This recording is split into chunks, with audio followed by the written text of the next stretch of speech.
കണ്ടാണശ്ശേരി എ.കെ.ജി. നഗറിലെ മാലിന്യം നീക്കം ചെയ്യാൻ നടപടി. ജനകീയ പങ്കാളിത്തത്തോടെ മാലിന്യ കൂമ്പാരം നീക്കം ചെയ്യാനാണ് ആരംഭിച്ചത്. ഗ്രാമപഞ്ചായത്ത് 4-ാം വാർഡ് എ.കെ.ജി. നഗറിൽ ശശി ചാണശ്ശേരിയുടെ പറമ്പിലേക്ക് നിക്ഷേപിച്ച പ്ലാസ്റ്റിക് ഉൾപ്പെടെയുള്ള ജൈവ-അജൈവ മാലിന്യം പ്രദേശത്ത് ഏറെ ദുസ്സഹ സാഹചര്യം സൃഷ്ടിച്ചതിനാലാണ് കുടുംബാരോഗ്യ കേന്ദ്രം ഹെൽത്ത് ഓഫീസർക്ക് ലഭിച്ച പരാതിയുടെ അടിസ്ഥാനത്തിൽ സംഘം പരിശോധന നടത്തിയത്. വർഷങ്ങളായി പരിസരവാസികൾ മാലിന്യം പറമ്പിലേക്ക് തരംതിരിക്കാതെ വലിച്ചെറിയുകയാണ്. ഇത് പൊതുജനാരോഗ്യത്തിനും പകർച്ചവ്യാധികൾ പടർന്നു പിടിക്കുന്നതിനും സാഹചര്യമൊരുക്കുന്നതിനാൽ എ.കെ.ജി. നഗറിലെ കുടുംബങ്ങളുടെ സഹകരണത്തോടെ ഈ പ്രശ്നത്തിന് പരിഹാരം തീർക്കാൻ ജനകീയ സമിതി ചേർന്ന് തീരുമാനിക്കുകയായിരുന്നു.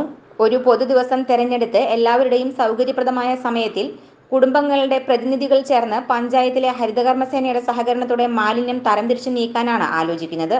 തുടർന്ന് ഈ പ്രദേശത്ത് മാലിന്യം നിക്ഷേപിക്കുന്നവർക്കെതിരെ കർശന നടപടി സ്വീകരിച്ചും ക്യാമറ നിരീക്ഷണം ഉൾപ്പെടുത്തിയും തുടർ പ്രവർത്തനം ശക്തമാക്കും. പൊതുജന പങ്കാളിത്തത്തോടെ മാലിന്യ സംസ്കാരം കണ്ടാണശ്ശേരിയിൽ മാതൃകാപരമായി എ.കെ.ജി. സെന്ററിൽ നടത്താൻ കഴിയുമെന്ന ശുഭപ്രതീക്ഷയിലാണ് ഗ്രാമപഞ്ചായത്തും ആരോഗ്യവകുപ്പും.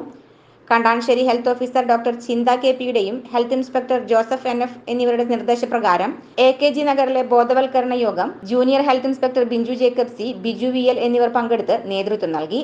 News fact, Guruvayur.